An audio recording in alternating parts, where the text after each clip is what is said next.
కోట్ల మందికి విద్యా జ్ఞానాన్ని అందించిన సావిత్రిబాయి పూలేను టీచర్ డేగా నిర్వహించడం సంతోషదాయకం. మంత్రి సీతక్క, హైదరాబాద్ నివాస్ న్యూస్. కోట్లాది మందికి విద్యను అందించిన సావిత్రిబాయి పూలేను అధికారికంగా టీచర్స్ డేగా నిర్వహించుకోవడం సంతోషదాయకం. ఈ సందర్భంగా టీచర్లకు, మహిళా టీచర్లకు శుభాకాంక్షలు. గత కొన్ని సంవత్సరాలుగా అధికారికంగా మహిళా టీచర్స్ డేగా నిర్వహించాలని దళిత, బడుగు, బలహీన వర్గాల మహిళలు డిమాండ్ చేశారు. కానీ ఉద్యమాలతో సాధించుకున్న తెలంగాణలో పూలే వంటి ఉద్యమ నాయకులకు గుర్తింపు ఇవ్వలేదు. గొప్ప కవులు, మేధావులైన జయరాజు త్యాగాన్ని గుర్తించి వారు త్యాగాన్ని గౌరవించడంతో పాటు గద్దర్ అన్నకు గుర్తింపునిచ్చింది.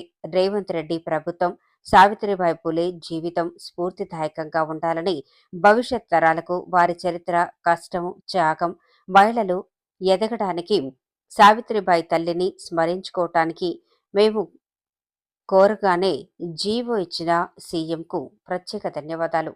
సంతోషదాయకమైనటువంటి దినం. ఒక మహనీయురాలు పుట్టి కోట్లాది మంది మహిళలకు జీవితాన్ని సార్థకత చేసుకునేటువంటి విద్యను, మరి జ్ఞానాన్ని అందించినటువంటి చదువుల తల్లి సావిత్రిబాయి పూలే యొక్క జయంతిని మనం ఘనంగా అధికారికంగా టీచర్స్ డేగా నిర్వహించుకోవడం మరింత సంతోషదాయకమని తెలంగాణ రాష్ట్ర మరి మహిళలకు, టీచర్స్ కు అందరికీ శుభాకాంక్షలను తెలియజేస్తా ఉన్నాం. వాస్తవానికి గత కొన్ని సంవత్సరాలుగా మరి సావిత్రిబాయి పూలే గారి యొక్క జయంతిని అధికారికంగా నిర్వహించాలి, టీచర్స్ డేగా నిర్వహించాలన్నటువంటి వాదన మన ఎస్సీ, ఎస్టీ, బీసీ, బడుగు, బలహీన వర్గాలు, మహిళలు ముఖ్యంగా డిమాండ్ చేశారు. కానీ అది 10 ఏళ్లలో తెలంగాణ ఉద్యమం ద్వారా తెలంగాణ సాధించుకున్నా కూడా ఉద్యమ నేపథ్యం ఉన్నటువంటి గొప్ప వ్యక్తులకు ఆ గుర్తింపు అనేది రాలేదు. కానీ సీఎం రేవంత్ రెడ్డి గారు, మీరు కూడా చూసిరు, జయరాజన్న లాంటి గొప్ప కవులను, మేధావులను, ఉద్యమ నేపథ్యం ఉన్నటువంటి వాళ్ళ యొక్క త్యాగాన్ని గుర్తించి వాళ్ళను గౌరవించడంతో పాటు వాళ్ళకి ఎప్పుడు కూడా ఒక పురస్కారాలు, గద్దరన్న లాంటి మహనీయులకు కూడా ఇవాళ దోపిడీని ప్రశ్నించినటువంటి మహానేతలకు గుర్తింపునిస్తున్నటువంటి ప్రభుత్వం సీఎం రేవంత్ రెడ్డి గారి ప్రభుత్వం. మరి ఈ విషయాన్ని గత జనవరి 3వ తారీఖు నుంచి అనేక మీటింగ్లలో కూడా మన సంఘాలు నా దృష్టికి తీసుకురావడం జరిగింది. ఎట్టి పరిస్థితులలో వచ్చేసారి ఎందుకంటే పోయినసారి మనం తొందరగా వచ్చిన్నాం, అధికారంలో ఉన్నాం కాబట్టి అప్పటిదప్పుడు లేదు, కానీ నెక్స్ట్ టైం వరకు మీరు ఇది సాధించాలని చెప్పడం జరిగింది. దానికి తోడు మరి అద్దంకి దయాకర్ అన్న కానీ, మేము కానీ, తను మరి మన రమేష్ గారు, వీరు వారందరూ కూడా మళ్ళీ మరొకసారి తీసుకురావడం జరిగింది. తెల్లారి మేము మరి సీఎం గారికి నూతన సంవత్సర శుభాకాంక్షలు తెలియజేస్తూ వారిని ఒకటే కోరిక చెప్పడం జరిగింది.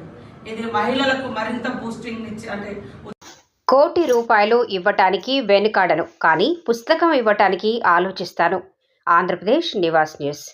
పుస్తకాన్ని ఇవ్వాలి అంటే నా సంపదను ఇచ్చినట్టే. కర్ణుడు కవచ కుండలాలను కోసేస్తే ఎలా బాధపడతాడో తెలీదు, కానీ నా పుస్తకం ఇవ్వాలంటే కింద మీద పడిపోతాను. ఇంటర్ చదువుకోలేక నేను ఆపలేదు. నేను కోరుకుంటున్న చదువు పుస్తకాల్లో, క్లాస్ రూముల్లో లేదు, అందుకే ఆపేశాను. రవీంద్రనాథ్ ఠాగూర్ స్కూల్కి వెళ్లకుండా ఇంట్లోనే కూర్చొని చదువుకున్నాడు. నేను ఠాగూర్ ప్రేరణతో ఆయనలాగే చెట్లు, మొక్కలు చూస్తూ పుస్తకాలు పెట్టుకుని ఉండిపోయాను. Deputy CM Pawan Kalyan. డబ్బులు ₹1 కోటి ఇచ్చేయడానికి ఆలోచించను, కానీ ఒక పుస్తకం ఇవ్వాలంటే చాలా ఆలోచిస్తాను.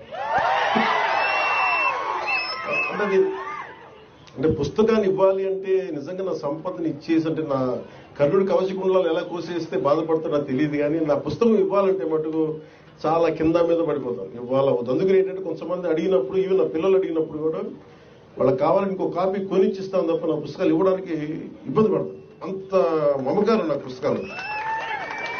ఎందుకు ఇంత మమకారం అంటే, నా జీవితంలో ఎప్పుడు కూడా పుస్తకాలు అనేది, పుస్తక పఠనం లేకపోతే నేను ఏమైపోయేవాడిని అని చూస్తాను. నేను ఇంటర్వ్యూని కూడా ఎందుకు మధ్యలో ఆపేశానంటే చదువుకోలేక కాదు, మార్క్స్ తెచ్చుకోలేక కాదు, బాగా చదివేవాడిని. కానీ ఎందుకంటే నేను కోరుకుంటున్న చదువు పుస్తకాల్లో లేదు, నాకు క్లాస్ రూమ్లో లేదు. అందుకు నేను ఠాగూర్ గారి ప్రేరణతోటి, అంటే రవీంద్రనాథ్ ఠాగూర్ స్కూల్కి వెళ్లకుండా ఇంట్లోనే కూర్చొని నేర్చుకున్నారంటే అది నేను కూడా ప్రేరణ తీసుకొని ఆయనలాగే చెట్లు చేమలు మొక్కలు చూస్తాం. మా దగ్గరికి అంత లగ్జరీ లేదు, పెద్ద ఉద్యానవనాలు లేవు. మాకుండా 2 రోజా మొక్కలతో కుండీలనే చూస్తాం. పుస్తకాలు పెట్టుకొని క్లాస్ పుస్తకాలు పెట్టుకుని రోజా పువ్వులను చూస్తాం ఉండిపోయాడు. అట్లా ఎగ్జామ్స్ ఫెయిల్ అవుతుంది కదా ఖచ్చితంగా చూస్తాం.